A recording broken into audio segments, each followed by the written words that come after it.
રાજકોટમાં મોબાઈલના ધંધાર્થીઓને ત્યાં જીએસટીના દરોડા પડ્યા છે। મોબાઈલની પેઢીમાં સતત બીજા દિવસે જીએસટીના દરોડા અને ચેકિંગ ચાલુ છે। ઇનપુટ ટેક્સ, ક્રેડિટ, સ્ટોકની ચકાસણી કરવામાં આવી રહી છે। બિલ અને બીજા સાહિત્ય જીએસટી વિભાગે હસ્તગત કર્યા છે। રામદેવ, ઉમિયા મોબાઈલ વિક્રેતાઓને ત્યાં તપાસ હાથ ધરવામાં આવી છે।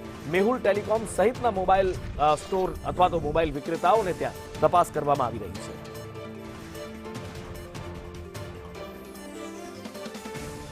રાજકોટમાં બીજા દિવસે પણ જીએસટી વિભાગ દ્વારા મોબાઈલના વિક્રેતાઓને ત્યાં તપાસ કરવામાં આવી રહી છે। બિલ વગર મોબાઈલના વેચાણ અંગે ખાસ આ તપાસ કરવામાં આવી રહી છે। ઇનપુટ ટેક્સ, ક્રેડિટ અને સ્ટોકની પણ ચકાસણી કરવામાં આવી રહી છે। મોબાઈલના બિલ અને બીજું સાહિત્ય પણ અત્યારે તપાસી રહ્યું છે જીએસટી વિભાગ। માર્ચ એન્ડિંગ પહેલા ટેક્સ ચોરી અંગે આ મોટી કાર્યવાહી કરવામાં આવી રહી છે। વધુ માહિતી સાથે સહયોગી સંવાદદાતા મયુર સોની જોડાયા છે। મયુર, કઈ રીતે આ ચેકિંગ કરવામાં આવી રહ્યું છે? માર્ચ પહેલા એક મોટી કાર્યવાહી ગણવામાં આવી રહી છે। સ્વાભાવિક રીતે બહુ મોટું માર્કેટ છે મોબાઈલનું રાજકોટમાં અને ફફડાટ પણ વ્યાપેલો હશે।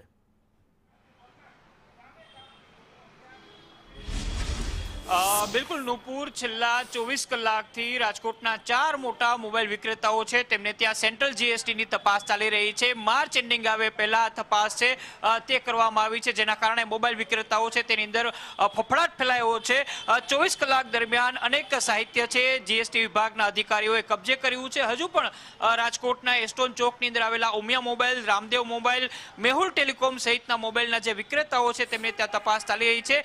જીએસટી વિભાગના જે અધિકારીઓ છે એમને મોટી આશંકા છે કે મોટા પ્રમાણની અંદર બિલ વગર મોબાઈલ વેચવામાં આવ્યા છે। એટલું જ નહીં, પરંતુ ઇનપુટ ટેક્સ, ક્રેડિટ કે જેના કારણે જીએસટી ચોરીનું કૌભાંડ હોય છે એ કૌભાંડ પણ આચરવામાં આવતું હોય છે।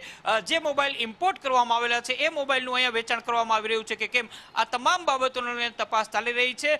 સાંજ સુધી આ તપાસ ચાલે તેવા સંકેતો અત્યારે મળી રહ્યા છે અને ત્યારબાદ મોટી ટેક્સ ચોરી છે એ ખુલવા પામી શકે છે। મયુર, માહિતી બદલ આભાર।